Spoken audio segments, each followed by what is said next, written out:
Got the best coaches in the game, we really ain't playing. We regroup up in the Slack chat where the coaches debrief. We be piecing these puzzles, occupy the chunk of the pie. Ain't no lie when we hit the block, helmet's casket is top. You be seeing helmet after helmet, helmet after helmet. First place, second place, fifth place, eighth place, 12th place, 15, 16, 20. So many helmets, you got blurred vision, we got too many. Get your tech. Oh man, shit. They got us fucked up. Army, regroup. We pledge always to have that edge. We don't fire warning shots. Competition just drop. We locked and loaded before lock. Whatever the time, yeah. Do you even correlate? Being the best requires a willingness to outwork your competition. There's always someone smarter, faster, sharper, more naturally gifted to come around.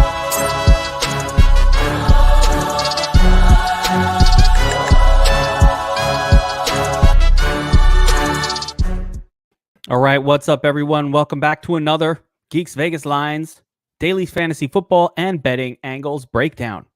It is week 13 of the NFL season, and we're back to break down the entire main Daily Fantasy slate, the Sunday slate. As always, I've got my partner in crime, John Statsational, Alessia, the sports betting and DFS GOAT himself. What's up, my man? What's going on, dude? I gotta fix my background. Oh, well, yeah, what happened to your Miami green condo? Screen. Man? Now green screen, and then I just gotta fix. I gotta zoom in so it doesn't look like ass. Gotta get back to Miami. The condo. That place is awesome with the beach view. Yes, I know. I love that spot. All right, we were just talking before the podcast started. You know, coming off a weird ass Wednesday football game, and it was weird. And it was just weird. Now we don't have Thursday football.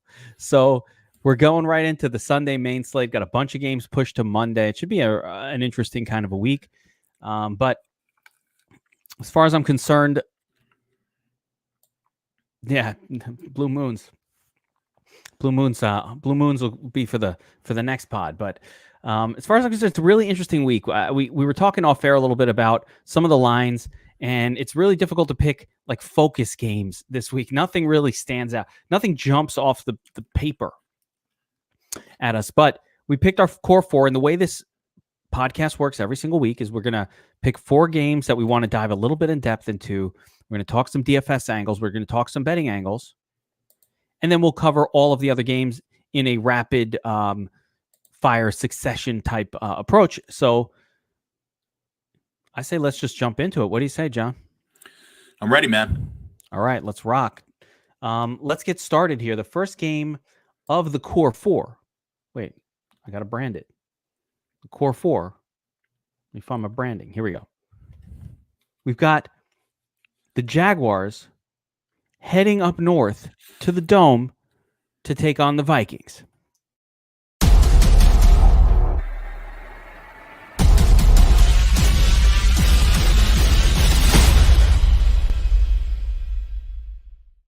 All right. Jaguars coming in as 10-point underdogs with a 52.5-point total. Now, John, a couple of really the running backs in this game are going to be really interesting, but get started. First of all, who's going to be the quarterback for the Jaguars this week? Is it going to be Glenn? Are we going back to the Glenn Dog Millionaire? I don't know. I didn't see anything. You got to look it up. But I mean, obviously, from an ownership standpoint, they don't mind losing. We've talked about this, though. The coaches want to win, so I don't know who's directing, who's going to be the quarterback or not. I mean, this team on a whole, I mean, they're obviously not a good team, but I'm going to compare them to all one-win teams of years past. They're competitive. Let's just put it that way. So this seems like a lot of points to me for a team that at least can run the ball well. And is competitive, has been competitive in a lot of games. So 10.5 seems like a lot of points against a fairly weak Vikings team. Yeah, it's not like the Vikings are world beaters. That's really interesting to see such a giant line and such a big total on this game when both teams really want to focus on the run. Yet somehow, I mean, how many points are the Vikings going to score here? They're getting a 35-point team total, or am I misreading this? No, 31.5-point team total here. That's a lot. to score. Now the Jaguars defensively are pretty bad, and we know this.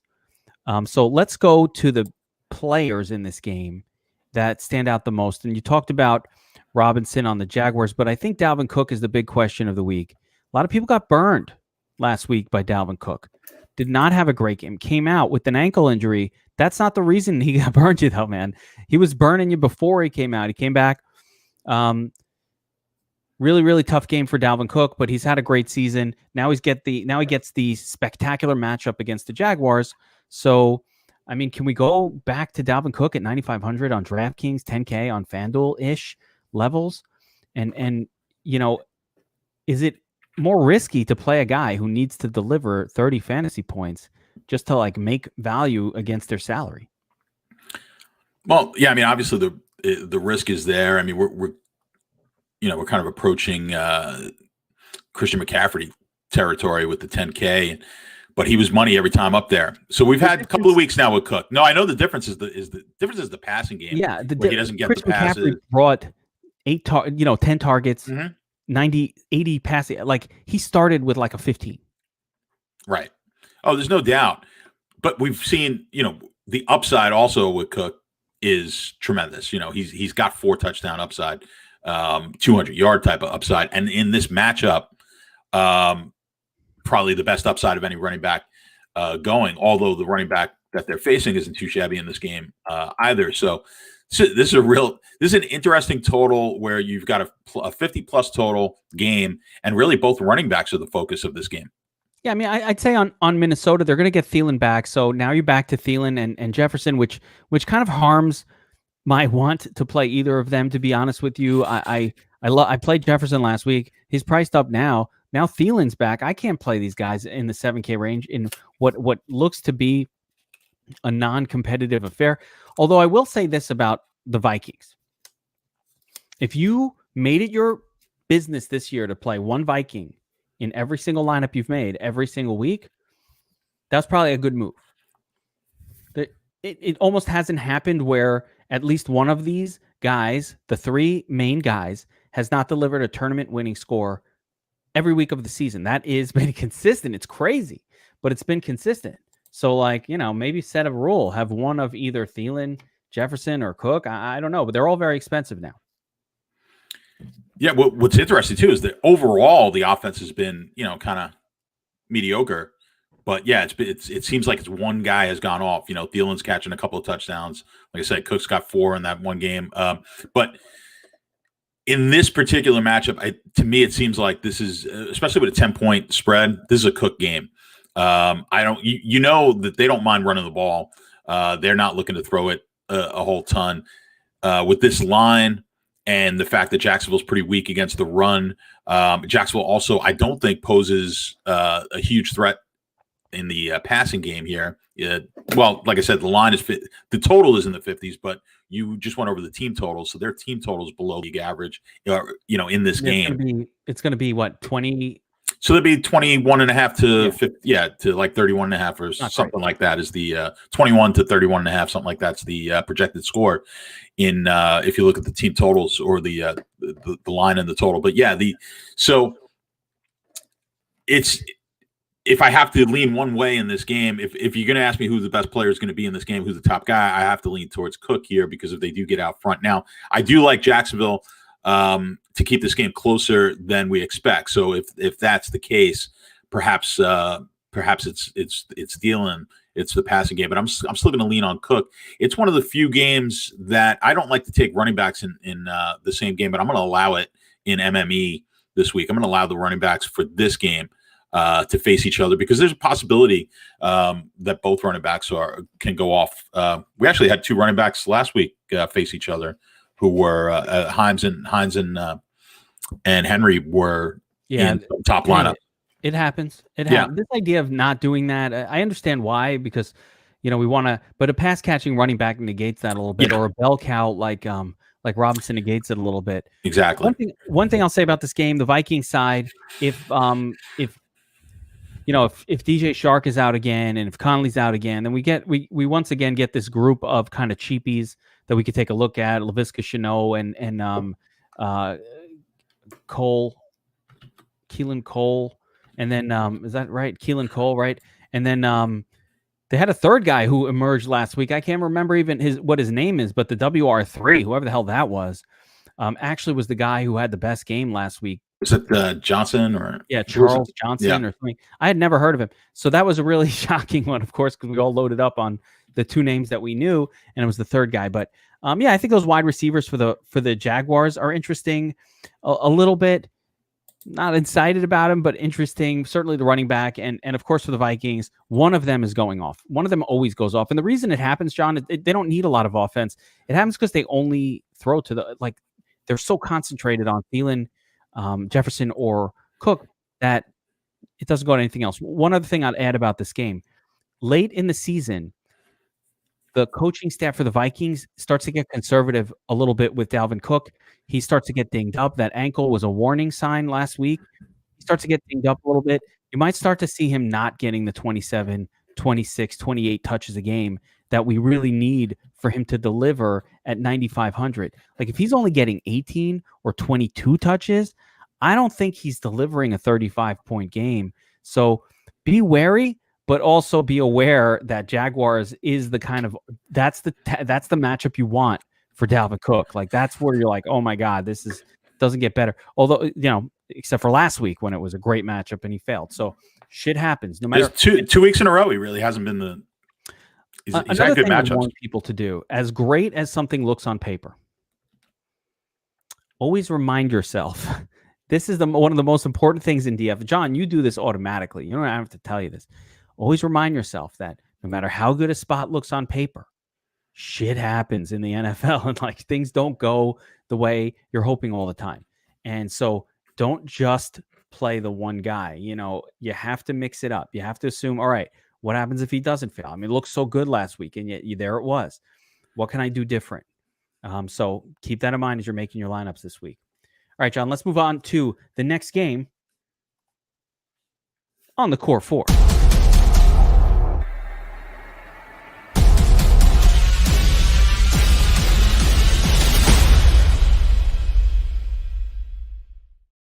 John, if it wasn't for the fact that the teams that Cleveland is involved in this game, this one would really stand out on paper as a very, very exciting DFS game.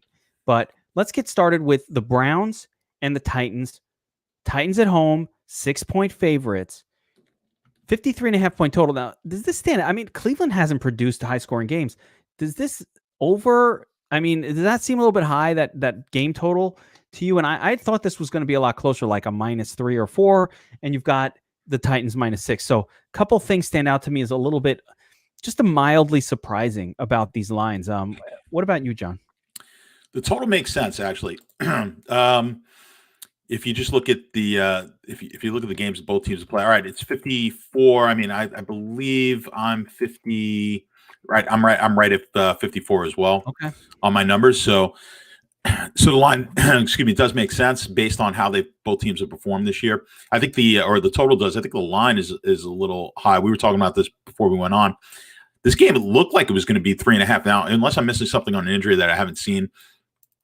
But there's no one of that significance unless nobody's worth 3 points outside of Mayfield, and he might not even be worth 3 points. So I'm not 100% sure, but it looks like just the performance of Tennessee last week has given them a little boost in the spread. But it looks a little bit of a high line to me, and I think that's coming off the fact that Tennessee blew out a pretty good Colt team last week. Yeah, it's fascinating. I'm looking at your power ranking sheet, and I mean, one thing stands out above all others in this game, and that's the running game for both teams. Yep. So we have a second core game where, Cleveland projecting 159 yards from scrimmage for the run. Tennessee projecting 150 yards. That's a lot of that's a lot of rushing in one game for two teams. So, it's a game where we're really going to have to talk about the running backs first and foremost, and then we can kind of think about what else might come together for us. Obviously, Derrick Henry is coming off a smash of the century type of, if you didn't play him, you didn't make money week. He's now priced up in the Dalvin Cook zone. So we get another scary potential. I don't know if it's going to be chalk. I don't know. I think the way that lineups will start out this week is you're going to have to choose one of Cook or Henry. I think most people, which makes me not want to do any of them, but most people are going to choose one or the other and kind of build their lineup around that. Derrick Henry, there's a narrative of winter Henry, cold weather Henry, all of this. And it's held true for the last few years, so I can't knock it. But now he's up to 9,300 on DraftKings. And again, I mean, quick math. I need 4X, man, 9, 18, 27, 36. We're talking 37 fantasy points to keep me on pace to win the tournament. That's asking a lot. And you need about 28 fantasy points out of this guy with no passing game usage to have a shot at even cash value out of him. So what do you do in these situations? With Henry, I mean, you need a lot of points out of this guy. You need a lot. I wouldn't totally look at it as you need 4X from every single player. Now, obviously, at that price tag, you would like to have that kind of a output because then it brings the rest of your lineup up, right? Because then if you have a punt play in there for 3,500 or something like that, they don't necessarily need to go 4X if you get or. Or going like 6X. Yeah, you need that. Yeah, if you can get them to 20, if you can get a $3,500 guy to 20 points, that helps. But yeah, of course, the higher the salary guy and the better he does, whatever. We know the math. So, but you do. Like I said, when I've looked at the numbers, you basically, no matter what the salary is, it doesn't work. It's not linear. We've talked about this before. So even if a guy's over 9,000, comparing him to a guy at 5,000 at running back, the differential in where they need to score is not the same. So a 5,000 guy going for 20 points, they still need to score 30 points at $5,000. Your take is I don't give a shit. I want everybody in my lineup scoring like 28 to 30 points, I'll be fine. I'm going to spend up on one guy. But I mean, the opportunity cost of spending all of that extra salary on that guy, it only works out if you can find cheaper players that have a shot of also getting 25, 30. Essentially, that doesn't work if you throw in the, hey, I'm just going to punt, with Laviska Shenault and hope he gets me 7 or 8 fantasy points. That doesn't work. So, yeah, I hear what you're saying there. Yeah, I'm looking, that's why we've talked about this, like salary. Obviously, it's important. It doesn't matter as much to me in MME because I'm looking, I'm just trying to get the guys who have the potential to score that 30 points, that magical, those stacks of 60 and 90 for the 3 guys for a 3-man stack, and that 30 point. I want my running backs to be between 25 and 35 points. So that's what we want. We just want the guys with the upside. Now, if this could be a week. I haven't looked at every single game and all the matchups, and as the week goes on, we will. But, we talked about how bad some of these games look, and if that's the case, it could be one of those weeks where there are some cheap options that, because we don't have the super expensive stacks here. We don't have the Arizona no playing Mahomes, Seattle. There's no Mahomes. It's not – so we're not looking at stacks that are going to be overly – expensive. We might be able to get away with some cheaper stacks with the higher running backs this week. It's which has really not been the case most of the season. Let me throw some other facts at you, some other stats. Cleveland is number 3 versus the run this year. They're allowing very few running back fantasy points. It's not on paper a good like DVP style matchup for Derrick Henry at all. Cleveland is actually much more attackable via the pass. I'm also hearing, and this is not definitive, that Jonnu Smith might have a little something going on injury-wise. So could be an interesting shift over to the passing game for Tennessee. It's possible, but look at Cleveland's played nobody this year. They've had one of the easier schedules in football. That's the whole reason. A Turner's row. Take a look. I mean, just take a look. I have them as one of the easiest schedules so far this Is that why they're projecting that many rushing yards, even though Cleveland, is showing is the number 3 fantasy points allowed? This is why I like the this is why I started this spreadsheet that you're looking at there, the power rankings, right? Because I didn't want to be fooled by the situations like you're talking about with a 3rd ranked defense. But if you look at it, they're mediocre on mine. They're just almost at even. So when you're comparing them to how teams that they've played have played other teams. They're middle of the road, so they're not quite as high. So that's what I like about the rankings as I do them, is it compares every team against every other team that they play, and so on and so forth. So you get a better idea. So they haven't faced anyone. They haven't faced a Derrick Henry yet. They haven't faced any good running backs, and they've also had a bunch of weird weather games. So right. Yeah, they've had a bunch of weird. Yeah, Scott's not happy if you talk anything about. I was hoping they weren't. I was hoping those guys weren't watching. Very sensitive about the Browns, but you know what? I mean, they play the Jaguars, they played the Eagles, they stink. Houston has no running backs on the team. Vegas has had a tough time running the football. Cincinnati can't run. Pittsburgh hasn't run the football this year. No. So yeah, I mean, the DVP number could be deceiving here because they have faced a Turturer's row of run offenses, so to speak. Let's flip it around. I still think, though, there's some value here in these Tennessee pass catchers. Corey Davis has been really good. I mean, he's good now. He was so bad, and now he's good, and he's cheap at 5,100. I like Corey Davis. Antonio Brown. I mean, not Antonio Brown. AJ Brown. AJ Brown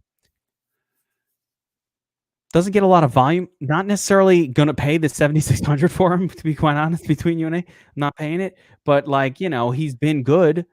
I might like him a little more over on FanDuel. I don't know if I want to pay 7,600 for a 6-target per guy. But he's a big play. He's a big play player, and Anthony Ferkser might be stepping in here for Jonnu Smith, who's questionable. And if I can get Ferkser at Stoneman's salary, wasn't present at the practice, Ferkser might be my guy. So I kind of like some of the pieces from the Titan side of this game. It's funny, I'm looking on my screen as if you guys can see it, and I forget that I took it off. But let's talk about the Brown side here. And obviously, the story of the Browns has been Nick Chubb, his return. He's looked really, really good. He smashed last week. And, it's a great matchup for Chubb. Are you on him? And can you ever trust a pass catcher from the Browns? Ever? It's hard to. I mean, Landry had a nice week last week. But that was his first touchdown of the season, if you could believe that, last week. It's unreal. Yeah. So, no, I don't have a lot of confidence. I just don't love Mayfield. And I know the Cleveland guys, I've talked to the Cleveland guys about this. I just don't like the quarterback all that much. And I know they try to play conservative, which is funny with some of the scores that they've had this season. But yeah, they would much rather use Chubb, use Hunt. That's their game plan. And I don't see them straying from that here in this game unless they just get down and they're trying to they're trying to fight back here with the running game. But even then, I think then it just shifts to even more Hunt if they get down in this game. So, I mean, I like the running backs again. The price hike on Jarvis Landry is egregious. I mean, the guy has one good game all season, and immediately they jack him right back up to 62. I just think it's ridiculous. And I think it's a combination of last week and and then the opponent this week. But yeah, no, it's a crazy price. He hasn't. He was 5,900 against Houston that one week, but that was it was a bad weather game. But other than that, I mean, he hasn't even been close to that price really, and he's jumping up $1,000 from last week. It's crazy, insanity. Now, everybody talking Ferkser week. Yes, it will be if Jonnu Smith is out. You take Ferkser at 2,500, put him in your cash lineup, and you move on. That's how you do it. Yeah, I like that too. I like the tight end there. Stoneman, Ferkser's used even when Jonnu Smith is in there. When Jonnu Smith is out, hell yeah, because you don't need any points from him. He's just locked into your cash lineup. And that kind of play, a $2,500 tight end, opens up the ability to play a Henry. That's exactly what John was just talking about. Like, what's the opportunity cost? If I'm putting a starting tight end in for $2,500 on DraftKings, $4K on FanDuel, right? And this guy gets 5 receptions, 60 yards, and a touchdown, which is like what you expect from your tight end, like a decent to good day. That's a 16, 18-point performance, 16-pointer. Well, that's 7, 8x. That's an 8x fantasy total from that spot. So when you get 8x from one spot, you can afford maybe not to get the full 4x in another spot. All right, let's move on to the next game in the Core 4.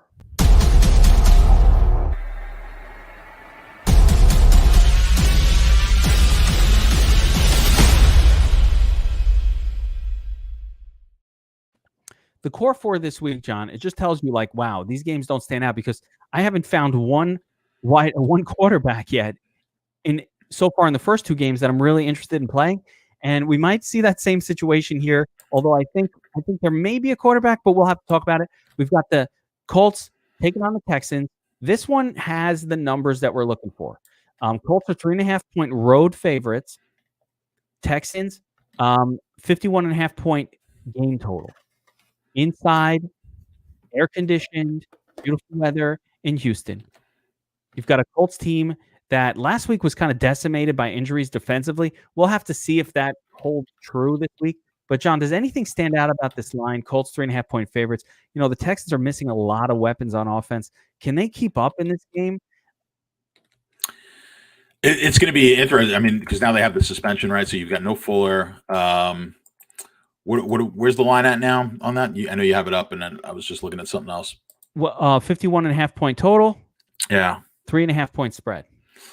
Just looking at it, my side. Yeah. I mean, as far as I don't like either side of this as for a bet. So I'm gonna be neutral from that standpoint. And yeah, it's gonna be really key because we saw what happened with the injuries that they had on defense last week. So I apologize. Someone actually mentioned in the chat while I was saying that the matchup was not good for Henry, and then someone had mentioned in the chat the injuries. By the time Sunday came around, that's why these things are kind of fluid. By the time Sunday came around, yeah, I thought it was worth taking a shot on Henry against the Colts full strength. I don't mind fading all running backs, and as you can see, the numbers show that. Obviously, those are based on what they've done most of the season. But we don't like Houston to begin with at the running back position. Typically. So yeah, we're gonna pass there. Can Watson put up point? I think even without Fuller, I think Watson is an option. I think this is one of the few games that I like both sides of this game from a stack standpoint. It's a very tricky one. Stills, by the way, people are asking, Stills is out. So the pass catchers for Houston are, and I'm going to tell you, I don't know the third one, but it's Kiki Kuti, Brandon Cooks, and I don't know. So we'll have to figure out who the third guy is. I don't even know. They released Stills, I believe, and I don't know if they're going to re-sign him. Off the team. He is not the guy there. So there's some other 6th round rookie, and so it's a really tricky situation. I like Jordan Akins. I know I just mentioned Anthony Ferguson, but give me some Jordan Akins. They're going to need to throw to the tight end position in this game, and they can't run the football. So forget the Duke Johnson. None of that. David Duke, hell no. Now, on the Colts side, it looks like Jordan Wilkins got dinged up. He's probably going to be out this week. We'll get Jonathan Taylor back. We'll have Nyheim Hines. I don't know which guy is going to be the guy, but I'm kind of leaning towards Hines. Not Hines. I'm kind of leaning towards Jonathan Taylor being the guy. And your own matchup, your own power ranking tells me that 135 yard from scrimmage for the Colts, that's the rookie, man. That's not Nyheim Hines. I think Taylor's going to be the guy here, but a lot of people are going to want to go back to Hines. So I don't know what to do with that. And as far as the pass catchers from the Colts, I mean, it's a fucking shit show. Although I will say, I believe T.Y. Hilton had his best game in 5 years last week. But no, did he? Actually, I don't want to say that and be wrong. T.Y. he had his best game of this year. Okay, he had his best game of the year, but still only 5. This is a disaster team to target wide receivers from because they spread the football in an insane way. It was actually, who had a crazy game? The tight end, Burton? You talking about? Burton. Burton had Trey Burton. No, Trey Burton. Trey Burton had a fucking crazy of Philly special fame. Yeah, he had his best game of his career. Wait, where was it? Oh, only 13? Yeah, it was he just had the one touchdown. Yeah, someone's mentioning it. That I watched where they kept throwing to him. I guess that was it. But yeah. No, overall, I don't like the pass catchers on the Colts. It's really tough to figure out. But Michael Pittman's the best of them.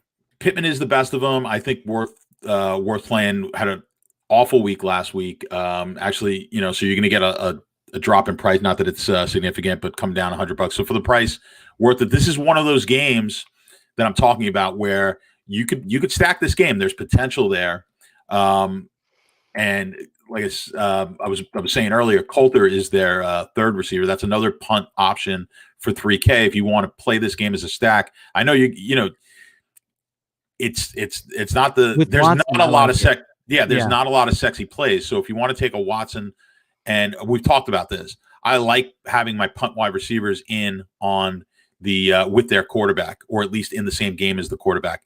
So this is an opportunity where you could look to do that. So if you took a Watson, Coulter, and then you came back on the other side with a Pittman, you have a ton of salary left to spend, and that's the type of lineup where you're going to be looking at maybe a Henry or a Cook. Yeah, 100%. If you're going to use Coulter, and thank you, Joe Gomez, for posting that in chat as well. You want to pair him up with Deshaun Watson. It's tough, though. Realistically, do I want to play Deshaun Watson with no Will Fuller to throw to? I mean, it's a real hit to his upside. So I'm a little concerned, but on this slate, without very many sexy options, he's definitely in the mix. Fucking old man Phil? No. Hell no. I ain't playing that guy. It's not my guy. All right. Let's move on to the next game, the final game of the Core 4.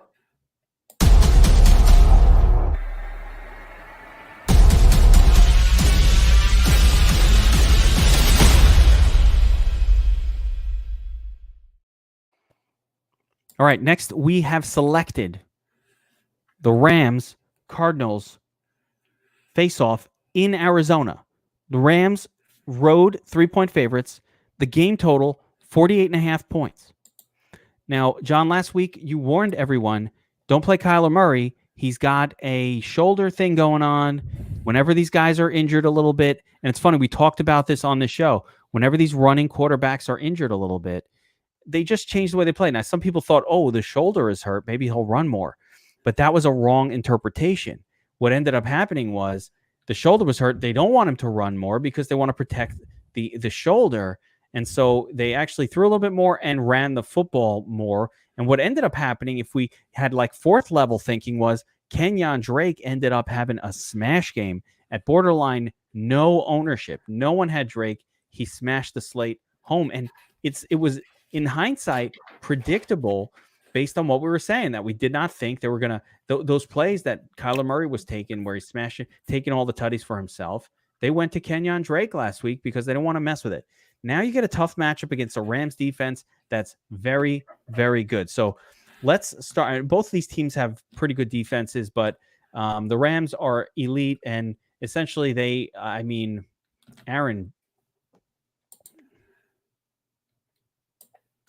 the fuck is his name? Darnold? What are you talking about? No, Aaron. Who? The elite defender on the Rams. Donald. Aaron yeah, Donald. No. Did I say Darnold? Yeah, I said not Darnold. Yeah. And Donald. Yeah. Like, he had a performance of a lifetime last week. It was unbelievable. He's on top of his game, right? So the elite cornerback play, Jalen Ramsey, all of that going on with the Rams. Tough situation. Now, does anything stand out about the line on this game that feels bettable here? I don't know. Cardinals at home, 3-point underdogs. Anything kind of stand out to you? Yeah, there's going to be a play on this game, so I'm gonna hold off on it because it's going to be one of the plays that I give out this week. So, but I do, it won't be a play on the total. I can see this game going under. We've got this one as the core 4, but we talk about this all the time, how it takes two teams to make it happen.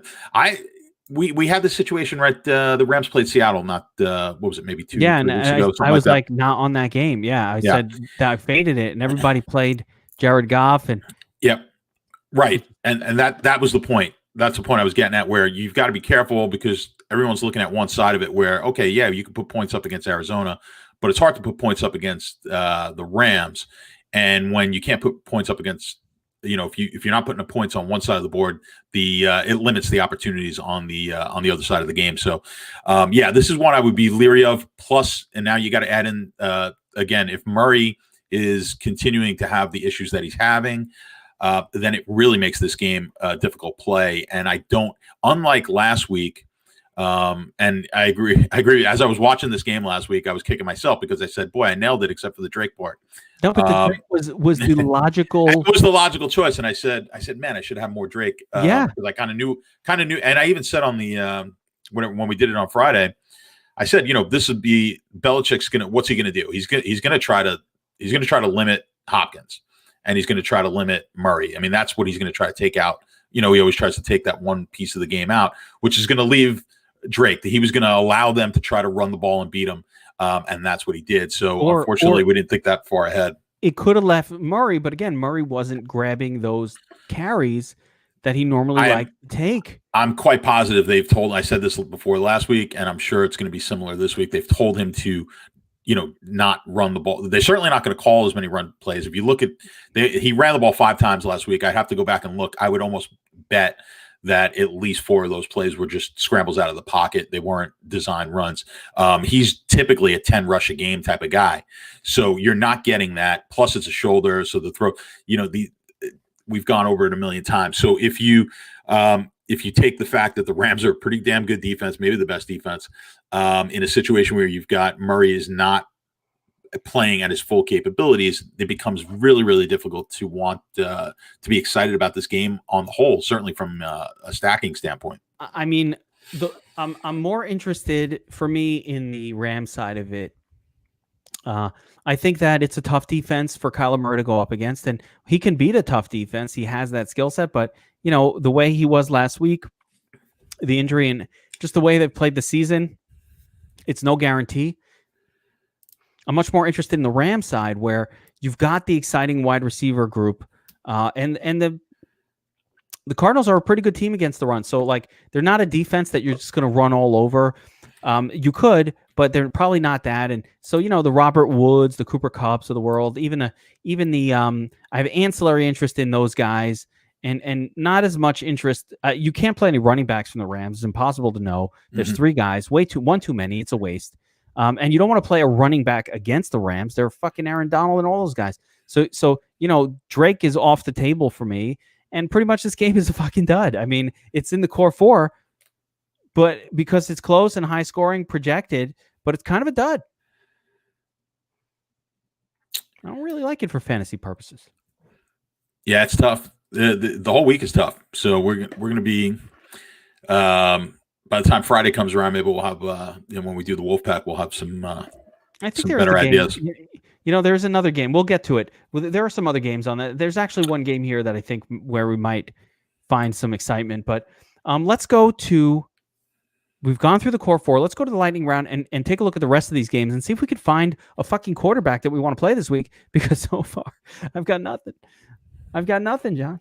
All right, let's go to the...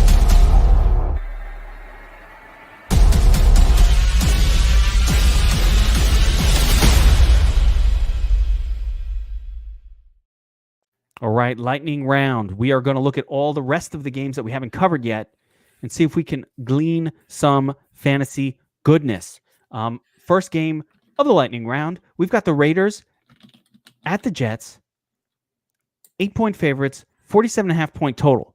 Now, John, I mean, I like playing defenses against Sam Darnold and the Jets, but my good, did you see the press conference? I don't know if you saw this. The press conference with Adam Gase. Someone sent it to me. So it's so bad. Well, is he saying that? Is he saying that Darnold is calling first and second down, but they go over it ahead of time? Is that what? Because I only caught the clip. No, the Jets had announced that the offensive coordinator was calling the plays, and then the beat writers noticed that the offensive coordinator was standing around doing nothing, and Adam Gase was calling all the plays. They called him out about it. And then he starts lying and making up a story about how, we decide on the 3 plays before, so he's technically calling them. And they're like, what? Wait a minute. You're deciding 3 plays on the next series? Like does down and distance matter? Like you're just randomly picking 3 plays no matter what happened in the previous. Like it's just insane. And he's sitting there lying. And what the fuck is wrong with this guy? I don't know how Peyton Manning has given this guy such high praise, but I don't know. Oh, it's a nightmare. Now, all right, to get past the Jets fandom, let's talk about this game a little bit. So the Raiders looked like absolute dog shit, taking on against a bad Falcons defense. I told everybody, don't play Carr. I told you, Josh Sampson, don't play Carr. You did it. You cashed anyway. You played Hill. You played Henry. That's awesome. But now he's coming to the Jets. The Jets secondary, worst in the league. Jets pretty good against the run. I mean, is there any betting line goodness here? I know you love betting the Jets as underdogs. For some reason, you hate money. I don't know why. But, I mean, is this a thing?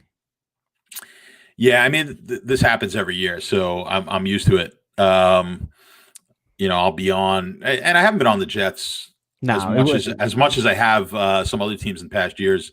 Colts when they were terrible, Jacksonville picked the season. But yeah, no, the Jets this week, this game is probably going to be a pass for me. But it's for those of you still alive in Survivor. I've got a couple entries still left in the big one over at Draftkings. Don't play Raiders.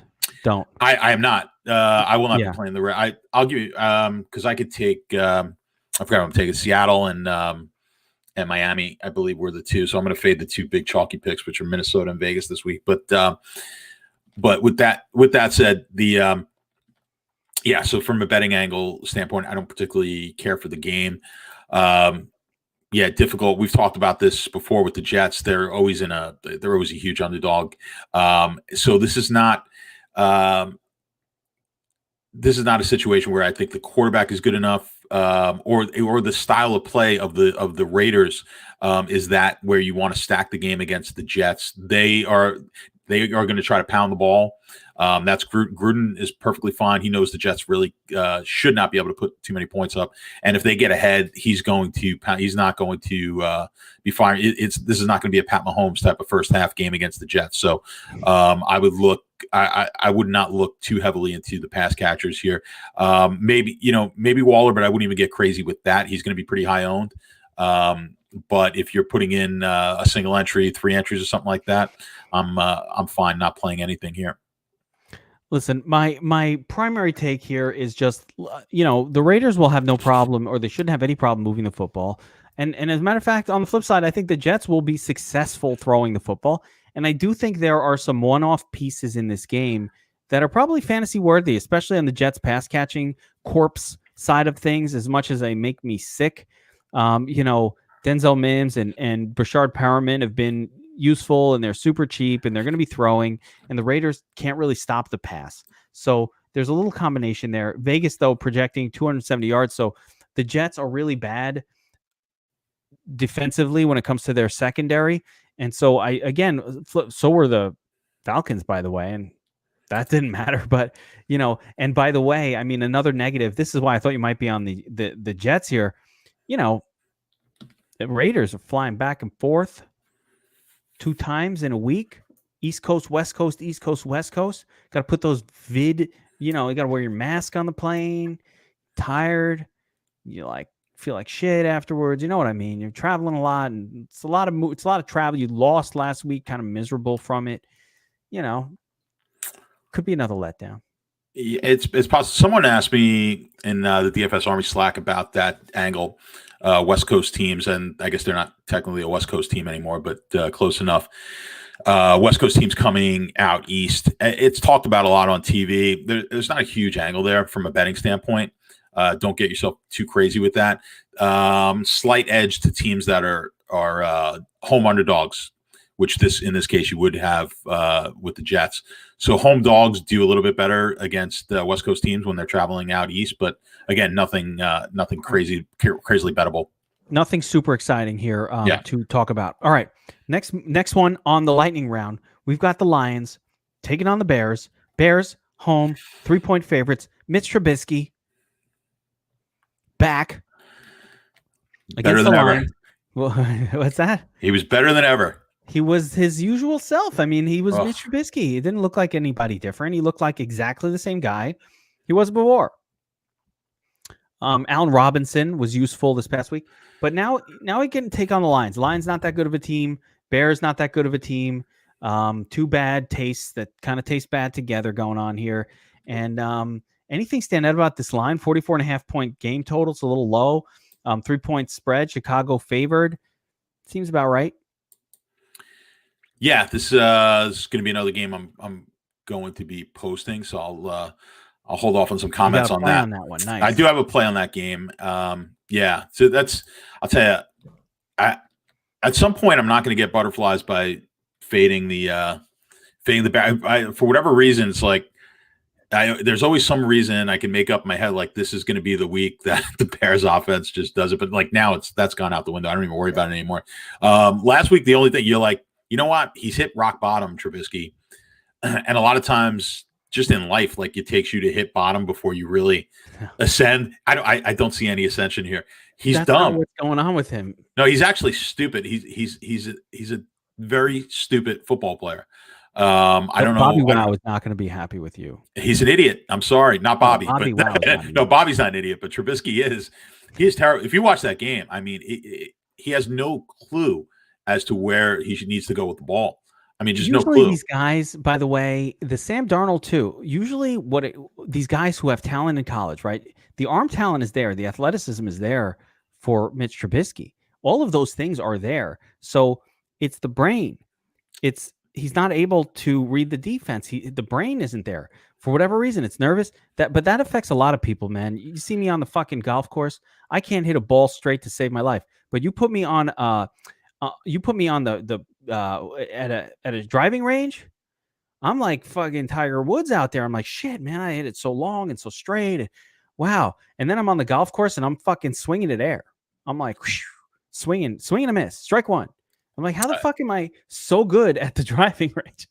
But the minute it's real, I'm with you, man. I get it. No, it's a mental thing. I was a machine in the batting cages, but I wish if I could have brought the batting cages onto the field, it would have been a different story. But yeah, it's crazy. Now, yeah, Monty, David Montgomery, chalk week. This is David Montgomery chalk week, John, and I want you to tell me if this is a good chalk week or bad chalk week. But because it's fucking Montgomery chalk. First of all, he had a big game. He's coming off a monster. Yeah. Now he's got the Lions. His team is favored. He gets all of the carries, all of the targets. He gets it all. This is David Montgomery chalk week 5,500 on DraftKings. Now let me see what the numbers say. Because 107 yards. Running. Chicago. Projection.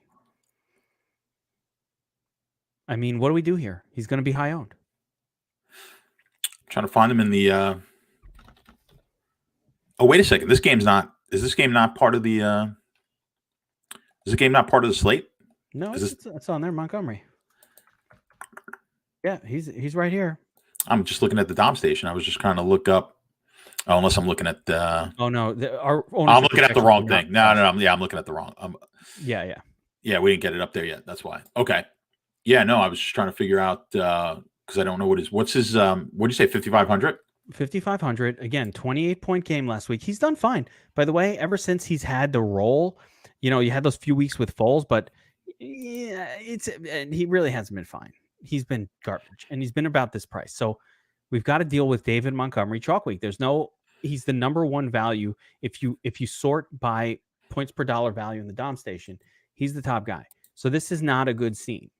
We got to figure out what are we going to do with Montgomery chalk. I mean, in cash, you got to play him probably as of today, but it's not going to feel very good. Do you have to? Probably, maybe. I don't know. Yeah, I mean, my gut here is, and I'm going to have to look at this closer to try to figure out what the ownership's going to be. I don't know what our projections are. I'll tell you right off the bat, you're looking at 33 to 36%, David. Yeah, it's too much. It's probably too much because we're going to have a lot of cheaper. We're going to have a lot of cheap wide receiver options this week, I think, and so I don't need to dip down there.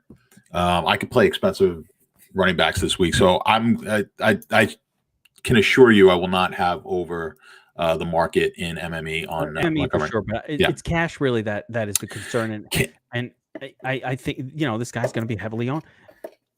He's going to be cash. I got to look at. I mean, the cash is a different strategy because you want to know who the heavily owned guys are going to be, and you have to tread really lightly when you go ahead and fade a guy who's going to be hugely owned in cash. So I don't know. That's not my expertise per se, but that would. Do you think he's going to be?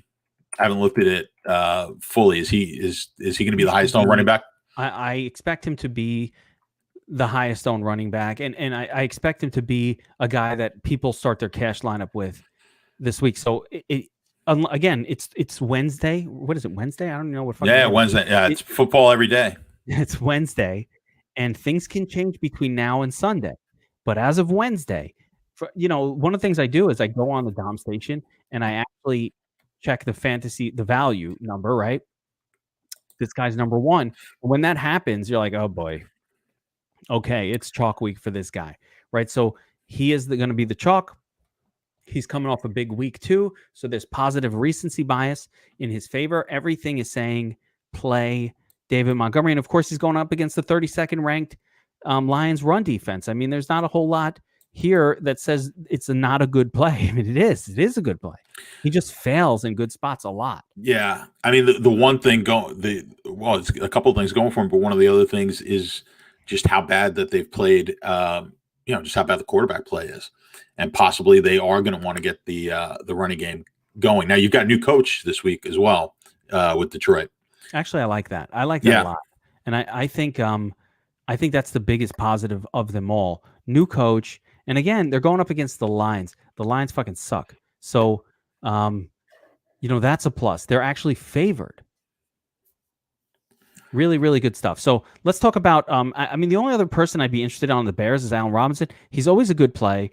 27, he's 6,700 on DraftKings, reasonably priced.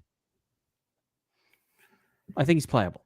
On the flip side of the Lions, I don't think I like anything. DeAndre Swift should be back. Do you want to play him against the Bears here? Well, here's the thing: the Bears are a totally different defense without Hicks. It's a totally different defense. Yeah. Especially against the run. So you can now run on the Bears. So I'm less inclined to totally usually I just want to fade whoever is facing the Bears, but not now. If you watch the game, I forget who they were playing when he got hurt, totally changed that game. It was 2 weeks ago, and I'm forgetting who that matchup was. They couldn't run on the Bears at all in that game, and then as soon as he was out, the game changed. And then if you saw last week, I mean, Jones was running up the middle with huge holes. It's just a totally different defense. I think he's almost as important, if not more important than Mac on that defense. So, so I would not be afraid to play Swift here. I'm not necessarily afraid to play Swift in general, but and even in this matchup. But I don't like the price. I don't like the $6,500 price point on DraftKings. I'm very price sensitive. I like bargains. You're a bargain shopper, I know. I am. I'm the guy, like, I'll go to 2 supermarkets, not one. I'm like, shit, they got the fucking, Cheerios on sale over at the Stop and Shop. I'm going there. You know what I mean? Half price. I can't. I love the bargains. I don't like the price point, 6,500 for DeAndre Swift. He's still a running back on the Lions. Okay? It's still the Lions. He's still running back on the Lions. I don't like it. He's too close in price to some better running backs for me. It's not going to be a 1,000 more than Montgomery. Montgomery 5,500. Going to have to talk about that. Going to have to think about it. All right, let's move on to the next game. Lightning round. Saints, Falcons. I like this game. I don't think it's going to produce fireworks, but I like this game. Saints are 2.5-point favorite, 45.5-point game total. Falcons, bad team. Saints, Taysom Hill. Love that. So, John, does anything stand out to you about this line? 2.5 points, man. This is the Saints. This should smash these guys, man. I want to bet the fucking Saints right now. Yeah, this line scares me. I won't have this as a play. This is screaming sucker line to me. Why do I always, everything that I like, you say is a sucker line? I mean, you could read into that how, you could read between the lines, pal. You know, so Always that. It's always the sucker line. I'm like, I'm running to bet it. They made a mistake. They messed just up looks the line. It looks it. I mean, hold on. How much weight can you hold? Wait. You got. I said the first Taysom week to bet the under. That was a sucker. That was a great play. Absolutely. Don't forget that. Taysom Hill. I feel like I'm the Taysom whisperer. I like Taysom Hill. I like his style of play. I love what the Saints are doing. I like this version of the Saints better than the Drew Brees version of the Saints. How about that? I'm not totally in disagreement there. I was wrong. I didn't quite like the move. I thought it was a Winston. And we know what Winston gives you. I thought offensively for sure they'd score more points. I didn't listen to myself what I was talking about, what I've talked about for years. But when they have a defensive team, and now they're going to play a defensive game, the defense is going to be even better with Hill. I've said this now for a couple of weeks. The defense is going to be better, so be careful in a game like this with Atlanta, because they're going to slow the game down now, New Orleans, and they're going to run the ball. Hill's, we've seen what they can do. Hill is a better version, like you said, of Tebow. You've said that last week. He is. And this is again. Last week you just couldn't play. I mean, last week was just ridiculous against Denver. No. I mean, that was just a joke. So throw that all out last week. He wasn't going to get any points. They didn't need it. You know who destroyed last week? At like, I kind of thought he might, but I didn't play. No ownership. Do you know who destroyed? Lats Murray. Yes. I think you actually, well, we said this was going to kill. About a little bit. They're going to run that. I believe you said it because we said, this is going to probably kill Kamara, and it is and will. I don't think there's any doubt about that. But it does help Murray here. He's better than he would have been under the previous offense. So, by the way, the reason we couldn't play Lats Murray was not because I didn't want to take a sniff. It was because he was like priced insane. You couldn't play him. Like I'll take a shot on Lats Murray at like 4,600 where he belongs, but he wasn't there. He was at 59, and it just, they haven't priced up in case Kamara gets hurt, and that's what screwed us. But technically, it probably would have been a much better, or much more doable play on FanDuel last week. So 28 points. This offense. I like Taysom Hill. I think he's my favorite quarterback on the slate right now. What do you think of that? Yeah. I mean, I think he gives you, certainly for cash games, he gives you a really nice floor, I think. We talked about, I love playing, well, I don't play the cash games, but when we talk about this, like, and we've talked with the other guy, like Keg, guys who really play a lot of cash games, you love that guy was so good. So I like a guy run. He doesn't have to be hot to run. Like, he doesn't have to make a ton of throws. He doesn't have, and he's their goal line guy. So what more do you want? Like, he gives you so many options down inside the 5-yard line that there's just too much. There's too much floor there for me to pass him up, I think, in cash games. But I think there's a pretty decent ceiling here as well in a game like this. But I do worry because at this point now, I think it's going to limit my ability to stack this game, even from an Atlanta. So I don't want to go against the Saints defense. Like I just talked about, they're going to slow the game down. But what it does is, you've got to be willing to now to play Hill without any of his pass catchers. I know last week we talked about Thomas was, you could play perhaps. I'm just, maybe you can if you're MMAing, which I'll do. I'll put a few. I'll stack Hill with a few pass catchers, but I'm going to continue. I've done this the last couple of weeks, and I'm going to continue to just play him in a bunch of lineups as just a single piece. And then what I do is I'll play a lot of secondary stacks in those lineups. That's what I was going to say. First of all, we saw this game play out, and Atlanta did not do well the first time 2 weeks ago when they played this game. So, I'm not counting on Atlanta doing well here. I'm not touching them at all because, again, the Saints are playing great defense, as you said. And this Taysom Hill style of play is just very, very time consuming. It's very clock consuming. It's not the best for fantasy output for anybody, but Taysom has made up for it the past couple of weeks by rushing for 2 touchdowns each week. Now, there's a lot of danger there that if he hands those 2 touchdowns to Lats Murray or Kamara, that he doesn't wind up with the big game. So, there's risk with everybody. And the biggest risk in this game is the fact that Atlanta probably not going to be able to score. They're going to have a hard time moving the football against this team, and they won't have as many opportunities. Plus Julio Jones, he's gimpy. Zacharias Musawi is out also. So all of these guys are really the Falcons just are not in a good place health-wise. Outside of Calvin Ridley, they just have kind of nothing going on offense, and I don't like it. So yeah. I don't like. I'm not ready. I mean, I agree with you. I'm not ready because if I have to rely on Taysom Hill to run for a touchdown, I don't love it. But I think he could throw. I think he can throw touchdowns to Mike Thomas. It's possible. Yeah, that's why I said I wouldn't totally abandon it in if I'm MME. But if I am, if I'm playing a limited amount of lineups, I would prefer taking Hill without any of his pass catchers. And the thing with Ryan is that scares me against a good defense that could get to the quarterback. You're seeing these older guys. I mean, they just can't move. Ryan was never able to move, and as every year goes on, so they struggle more against these top defenses than anybody. They look terrible. If he's being pressured, the Falcons. They can't score at all. So I think you could see that, like you said, we saw the game earlier this year. We could see that as well. Again, though, the line scares me. It's like they're begging you to bet the Saints here. I mean, this game was 3. Now it's 2.5. Bet. I just think people haven't caught on that Taysom Hill is good yet, and you could probably get one more week of kind of like a gimme. It's possible. It's possible. I'm just surprised by it, and then maybe they'll win by 2 touchdowns, but that line just looks it looks a little low. I mean, all right, let's move on to the next game, and it's gross. Bengals, Dolphins. Dolphins at home, 11.5. I don't even know who's the quarterback for the Dolphins. 11.5 point favorites. Fitz is quarterbacking. What? I believe it's Fitz. That would be interesting. I believe it is. Could I be wrong? The guys always know in the chat. They'll correct me if I'm wrong. In the Dolphins, if Fitz is the starter, but 11.5 point favorite. The Bengals, no quarterback to speak of on the team.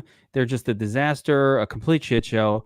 And the Dolphins don't have I don't know who the running back is for the Dolphins either. It's really weird. DeAndre Washington. I don't know who is going to run the football for them. So there's a couple of mysteries around this game.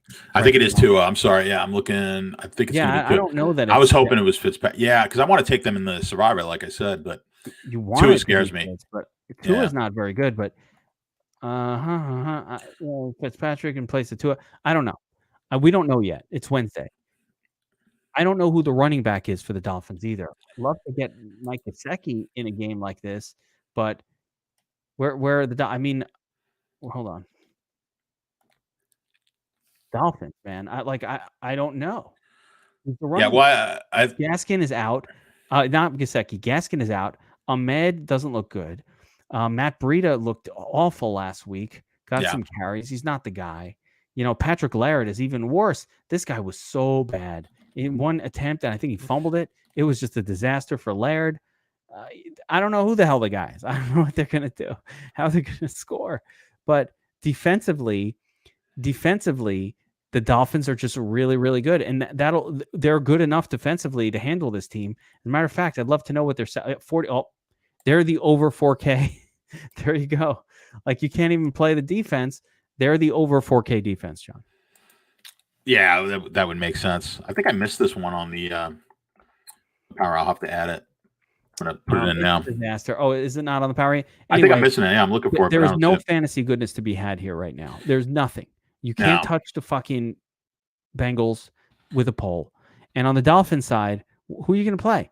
Now, with Tua at quarterback, they don't produce quality outcomes for fantasy. The only thing I'd be interested in is a running back, and I don't know who the running back is, but it's not anybody good. So basically, nothing doing here. Move on. I'm just moving on. All right, next game. Giants. This one's gross too. Who's the quarterback this week? The Giants taking on the Seahawks. I don't know what to do. I think we're getting to it. Wait, we'll get to it. The quarterbacks are coming up in the next 2 games. So we got the Giants. We got the Giants taking on the Seahawks.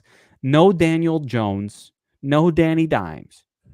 So Colt McCoy and the Giants on the road, massive 10-point underdogs, 47.5 point total. Seattle, a team that is very comfortable late in the season, saying, you know what, enough with all this throwing, enough with the Russell cooking. Let's order in some dinner and let's run the football.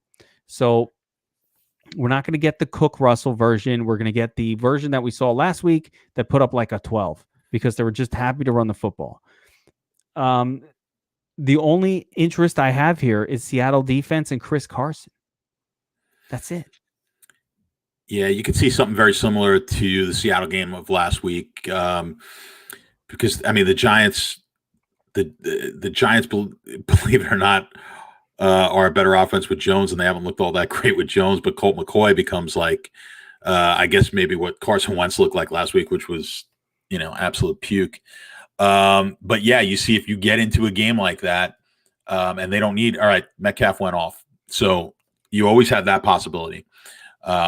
Where he could go off in this game. He could go off in this game problem. as well. So I don't think I wouldn't totally dismiss using Russ in this game. Russ is still Russ, and you can stack at least one side of this game. I don't know if I'd even come back on the Giants side with anybody. I would just use a Russell stack and not even doing it. And don't pick your even guy. advise it. Yeah, not I'm saying. It's another one of those games. It's very rare that I won't use a comeback player on the other side, but I don't see it. Russ is not the quarterback that you want in a non-competitive game. That is just not how you play Seattle. 100%, because what they competitive game. Yeah, exactly. Exactly. I don't want to I don't want to be pairing Russ with the Seattle defense. Like if Seattle defense is like the best defense on the slate, I don't want Russ. 3,300. There's your fucking defense, by the way. 3,300, not bad. Colt McCoy, so bad. So he needs a competitive game, Russ Wilson. He doesn't. They will take the foot off the game. This isn't Pat 100%. Mahomes. They will relax, and he's expensive. You're not getting Russell Wilson for cheap. He starts 7,700. He's unplayable to me. I will have no exposure. The Giants have not led to good fantasy outcomes for quarterbacks. A, because their defense is not terrible, and B, because they don't score. So you don't have to. They have Bradbury. That's right. You know what? DK Metcalf is on a fucking warpath, making elite cornerbacks his bitch week after week. We need to stop worrying about who the fucking guy he's going up against. He's better than them. He's better, but they just don't need to throw to much. If they don't need to throw, they won't. They've proven that through the years. But in MMA, for me, I'm going to have some shares of it. I'm not going to totally, but I can totally understand if you want to not use anyone. If you do not want to use Russ in this game. Bringing my style of play, like John, I know you're making 150, 300, a lot of lineups. You're going to get a little exposure across the board. Yeah. Anybody who could go off. If you're trying to have like a tighter player pool, this guy's just not in it. He's just not in it. Unless I'm making 150, 300, even 150 for me, he wouldn't make it. But if I was doing like 300 or 450, maxing out 3 different contests, yeah, I probably find my way into squeezing this guy in there. But and that's the salary, the game environment, none of it works for me. And I just hope that I can find somebody else on the slate that gets me there for cheaper, pretty much. All right. I don't love that. I don't like that game at all. Seattle defense. All right. And of course, the running back from Seattle I like a lot, but I don't know which guy it is. It's probably Chris Carson. I like Chris Carson in that situation. I wish Chris Carson, actually, I want to talk about Carson. He's being used a little bit more in the passing game. Yeah. I mean, it's 2 targets last week, so that I don't love it. They used Hyde quite a bit in that game. 3 targets. Hyde just mixed right in. It was like 50-50 last week. He did nothing, but they used him. But Hyde is the guy. They were bringing him in on the goal line. I think he had more touches than Carson in that game. Or it was very similar. Definitely not very productive though. But when you're watching that game, I think it was that an island game? Was that 18, a showdown? Yes, it was. It was 18-2 actually in touches in favor of Hyde. At one point, the game. Hyde. I'm sorry. Yeah, 17 to. Did I say 2? 17 to 10. Yeah. That's right. Carson only got 8 carries and 2 targets. So This was And troubling. Hyde had 15 carries and 2 receptions. So it was troubling to the point where you basically can't play Carson this week. That's the problem. Yeah. No, it's a tricky game. And normally we would like a running back in a 10-point type of spread, big spread game, but not. I don't think it's predictable enough, and No. and it might be Hyde and Carson each having decent games, and neither one having a very good game yet. Hyde had a touchdown call back. There was I was watching the game. It said we loaded up on Carson thinking it was going to be a great spot for him, and it wasn't. It wasn't. He didn't do much because they just didn't have him out there. He looked good though when he was out there, but unless we know that he's going to get like a full workload, fuck that. All right, next game we've got the Eagles taking on the Packers, 47 point total. Packers home, 8.5 point favorites. Eagles are a mess, man. Number one, you always got to play the defense against the Eagles. Always. Carson Wentz, the mind is not right. The whole bullshit with Jalen Hurts and that was like some nonsense. They brought him in for one series. It was just ridiculous. It wasn't a series. They brought him in for a play coming out of the quarter. It was just ridiculous. He played 2 plays. It was a very odd usage of in a game where your quarterback was awful. Yeah, it was bullshit. Doug Peterson does not have the cojones to make the switch yet. He's still trying to fix Carson I don't think Wentz. they're allowing it because I think they're just giving him so much money. No, I think the higher ups want to move on, and I think it's Doug Peterson. Well, the thing is that you're taking a big salary hit with Wentz if you wind up releasing him. So I mean, unless he's going to sit on your back, I mean, it's like a $25 million cap hit or something like that. And they're going to have to. It doesn't matter. Wentz is broken as a player. His mind isn't right. He cannot pull the trigger. He's like fucking that Yankees third baseman that couldn't throw over to first, or the second baseman from the Yankees, Chuck Knobloch. He's basically Chuck Knobloch. Remember that guy couldn't throw to first base? He had like a mental block against it. Knobloch had that. Steve Sachs had it. The most famous, Mackie Sasser was the one. There's a good 30 for 30 short on that if anyone wants to watch. Yeah, there we go. He was a great hitter. Couldn't throw a ball back to the pitcher. It's the strangest thing. So the Eagles are a broken team. Now, with that being said, I don't trust their pass catchers because I don't want to invest my DFS like money this week in Carson Wentz. I think he's bad. So it's like, yeah, he ends up completing a pass. Last week, what they did the other day with Wentz, they allowed Alshon Jeffrey to play the whole fucking game because they're like, at least put his old guy, like he likes Alshon. They have a good thing going. Alshon's old and slow and he's coming off a 2-year-long injury, but let's put him in there because it's a comfort blanket. And they actually got rid of Travis Fulgham, which is ridiculous for Alshon Jeffrey.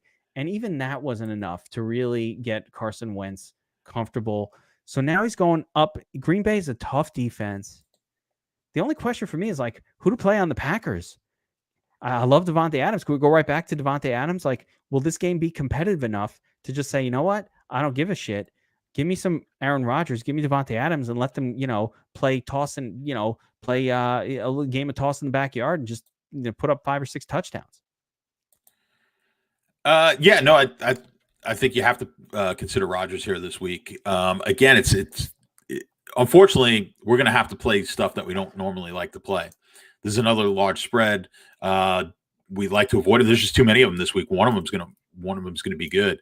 Why not Rodgers here? He looks like the Rodgers to Adams connection is just, he loves it. Tanyan had a nice game last week too. I usually like tight ends in games that are with these wider spreads because it just seems like the tight ends are better when they get up and they throw the ball. It winds up being less down the field stuff and more short stuff just to get the first downs and keep the clock moving. So you do sometimes in these matchups get the tight end, and he does have a nice rapport with Tanyan. So I think that's a guy you're going to want to look at as well in this game. I mean, I only have eyes for Ferkser.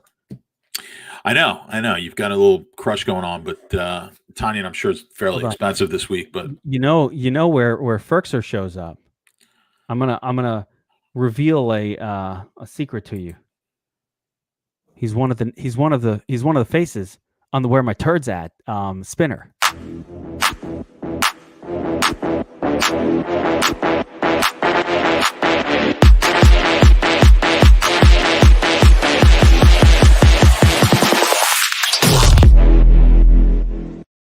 you look real close, there's a Ferkser in there. I saw it, man. You saw him? Dude, I was ready to crack some glow sticks with that music. That's awesome. I always dance to it. I always dance. If you guys aren't watching that, you're not like, if you're not doing that, I don't know what you're doing.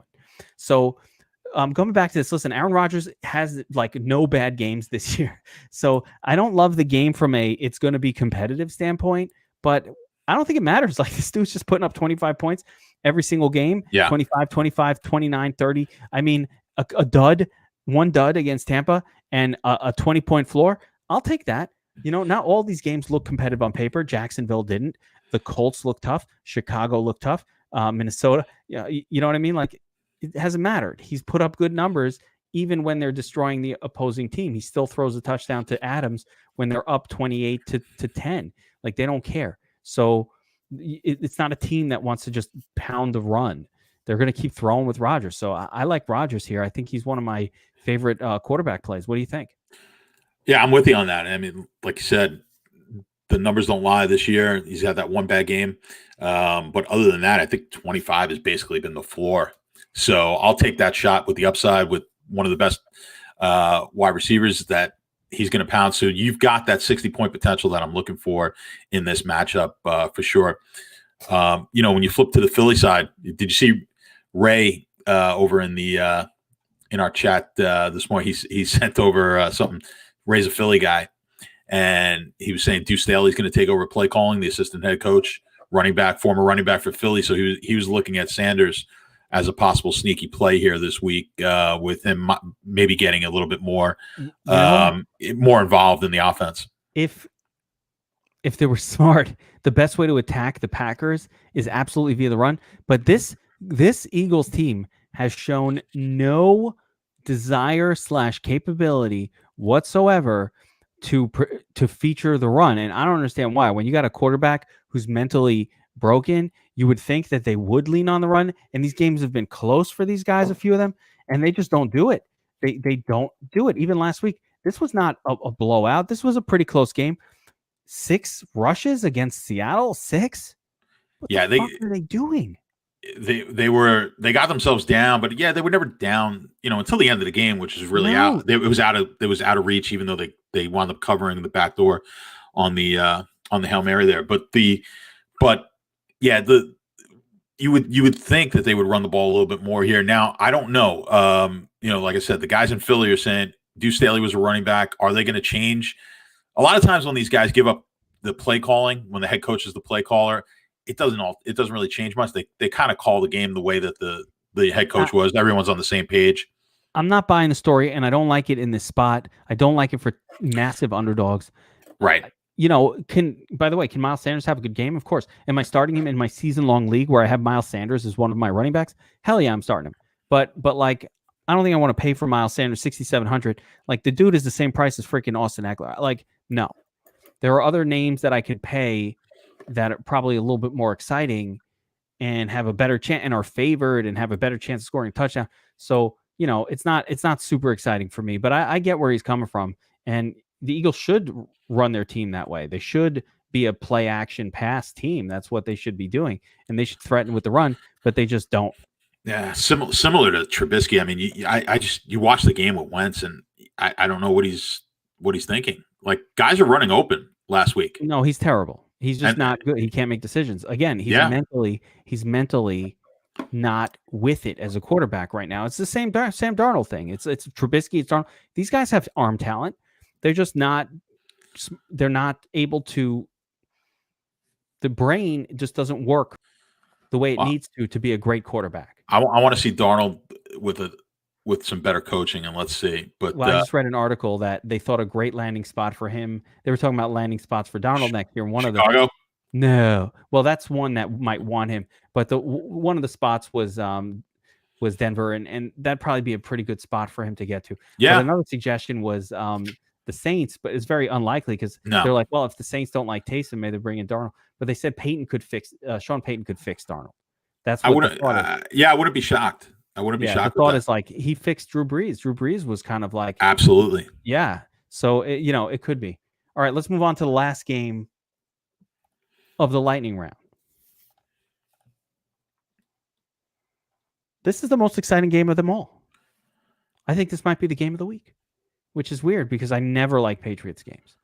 But the Patriots head out west to take on the Chargers. Pick 'em. No spread. 47.5-point game total. And John, I think this is the best game. Give me some Herbert. Give me some Keenan Allen. Give me, you've got Mike Williams on the outside taking up Stephon Gilmore. Herbert throwing to Allen again. You got Austin Eckler back. There's a lot to like on the Chargers offense. Yeah, I mean the Patriot defense is not, this is not your dad's Patriot defense. So you can put points up. I love Herbert.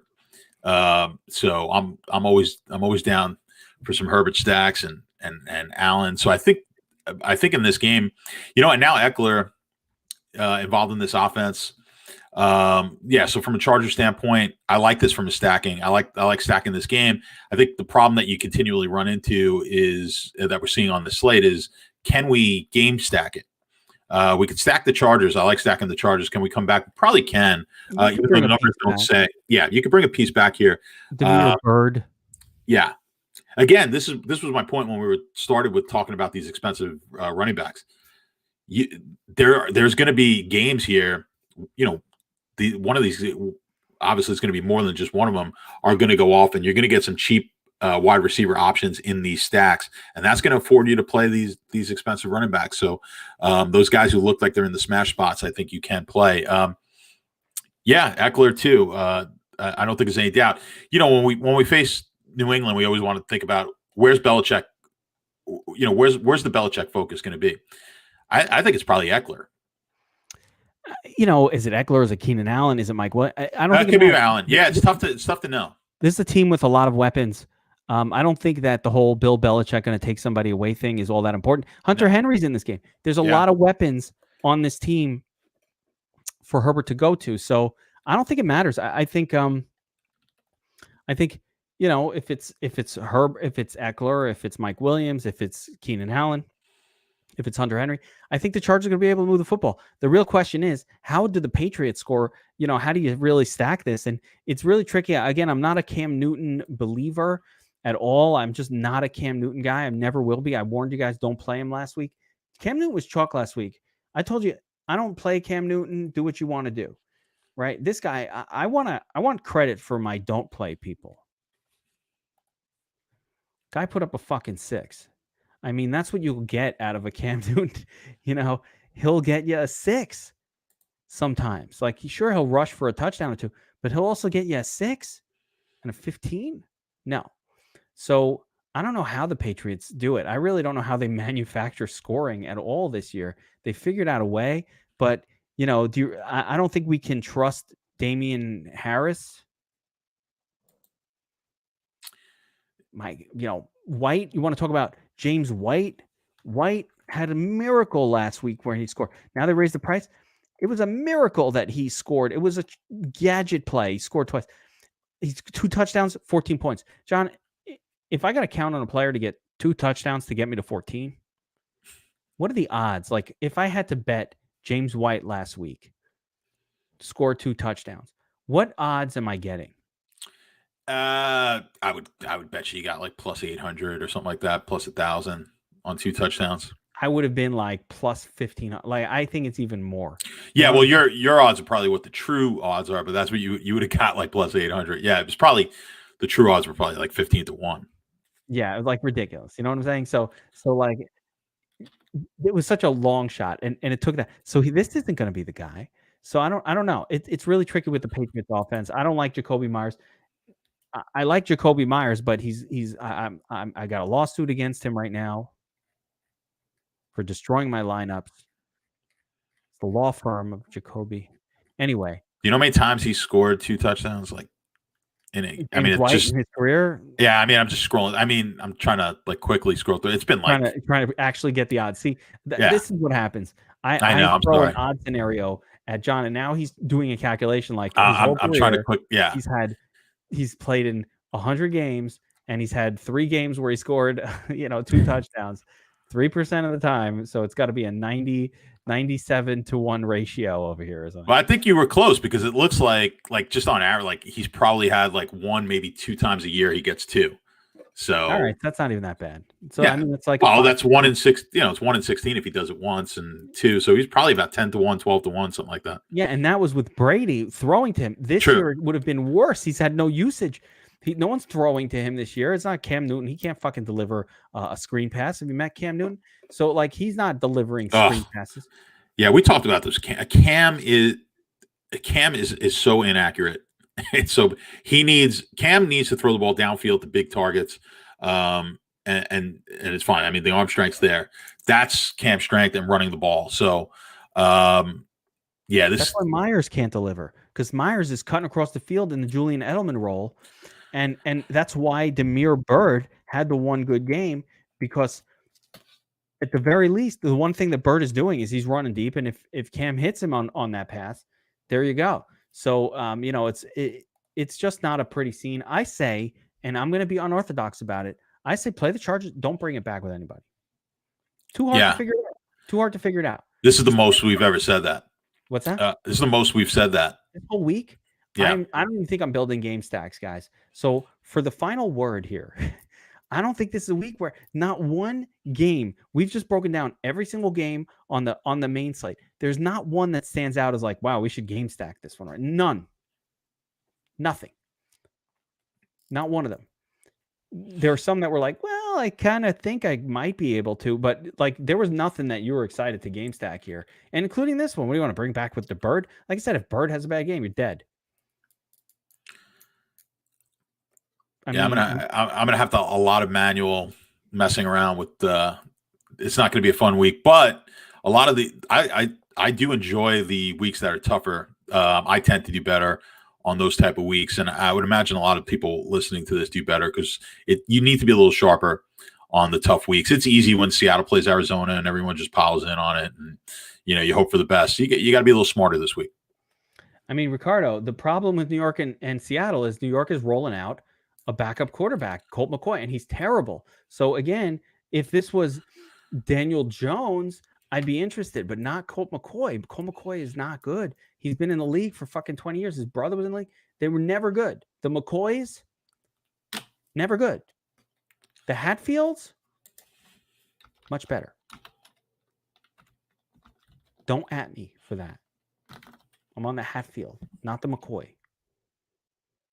John doesn't even know what I'm talking about. He doesn't watch pop culture. He doesn't know anything. That is the Hatfields against the McCoys really pop culture? I don't know what it is, man. Come on. I fucking come up with shit like on the spot. All right. The McCoys and the Hatfield. I thought you were going to tell me about some new show that came out that's about the Hatfield and McCoys. That I would have no idea. On Discovery about the Hatfield. You gotta look. You go to Discovery. There was an old show, right? It was a couple of years ago. Yeah, I did catch a little bit of that. It was so good. Yeah, watch that, guys. All right. That'll do it for the Geeks Vegas lines, betting angles, and DFS NFL Week 13 breakdown. Guys, remember to like and subscribe to the channel if you're watching this. If you're listening on the Podbeans and all of that stuff, like and subscribe to the channel as well on Apple, iTunes, and all of those stores. It gives us a little bit of a boost. And if you want to get John's picks for this week, or always, every day more picks are coming out. By the way, I saw college football, college basketball, non-stop sports betting picks. We're in the prime now. Now it's non-stop football. NBA starting up. Get involved. By the way, our college sports, we're niche sports, are more profitable than NFL, and those sports are harder. There's a reason. Well, it's there. A lot of people don't play them, but there's a reason for that. It's getting tougher and tougher in the with the NFL and whatnot. So now you've really, unless you've got all the time in the world, which most of us don't, you've got between me and Anthony and these guys, we're digging and finding, Turkish soccer and stuff that you're not going to handicap on your own, but you can find edges in those sports. It's getting harder and harder to find an edge in the NFL. Yeah, that's what I'm saying. The niche sports are where it's at. So I think that Sports Bet Army over the last couple of months, they're up like something like 21 or 23 units or something crazy. I don't have the numbers in front of me, but you got to go check it out. My MMA bet, I've got one posted already for this weekend. I'll probably maybe come up with another one. There's a couple of parlays I'm sniffing around right now that I'm interested in. There's a big fat out of shape guy fighting that I really want to target as well. Not sure though. We'll see. So lots going on in Sports Bet Army. Go check it out. sportsbetarmy.com. Sign up with promo code Statsational. Yeah, I believe so. Statsational. And I got that. We're close to running the course out too on sports betting. So I've got about, I don't know, 15 or so lessons on there. We'll get that on soon. And then the more advanced stuff, I'm working on putting that out. So that's gonna be. I'm actually excited about it. For those of you guys who are subscribed already, Sports Bet Army, John is putting out a full course on sports betting, just all of the basics, all of the intermediate stuff, get you up to speed so that you kind of learn all of these terms and everything. And it's really awesome. No one's done anything like it. We're putting it out for you guys, and it's going to be a great thing for anybody who is a subscriber over there to get that, kind of really learn how to do it and hopefully learn how to bet like a sharp better. So you're not a fucking sucker, just throwing away your money. So check that out. And of course, go sign up at DFS Army as a VIP. If you're not currently a DFS Army VIP subscriber, you can use promo code Statsational as well over there. It gets you a discount on monthly VIP. Totally great. I mean, NBA is days away. We're getting excited for it. The preseason's about to start. So a lot of action happening. See the big trade? Westbrook for John Wall. I don't know. It's a big trade for Washington. I don't know why the Russ is going to be massively priced come week because he's going to be taking a lot of shots, and I love it. He's going to have the ball there. So DFS, give me Russ without ball hog Harden.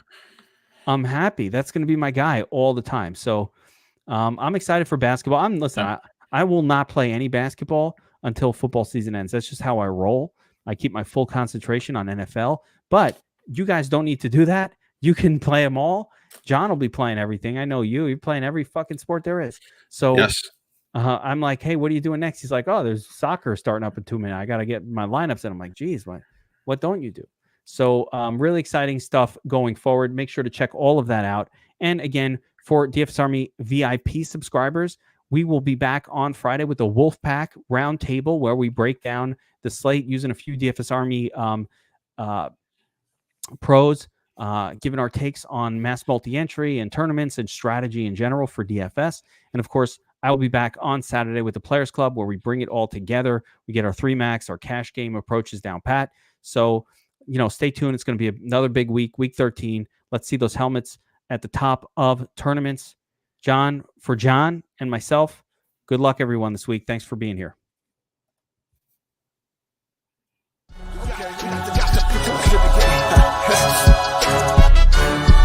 The best coaches in the game, we really ain't playing. We regroup up in the Slack chat where the coaches debrief. We be piecing these puzzles, occupy the chunk of the pie. Ain't no lie when we hit the block, helmet's casket is top. You be seeing helmet after helmet, helmet after helmet. First place, second place, fifth place, 8th place, 12th place, 15, 16, 20. So many helmets, you got blurred vision, we got too many. Get your check. Oh man, shit. They got us fucked up. Army, regroup. We pledge always to have that edge. We don't fire warning shots. Competition just dropped. We locked and loaded before lock. Whatever the time, do you even correlate? Being the best requires a willingness to outwork your competition. There's always someone smarter, faster, sharper, more naturally gifted.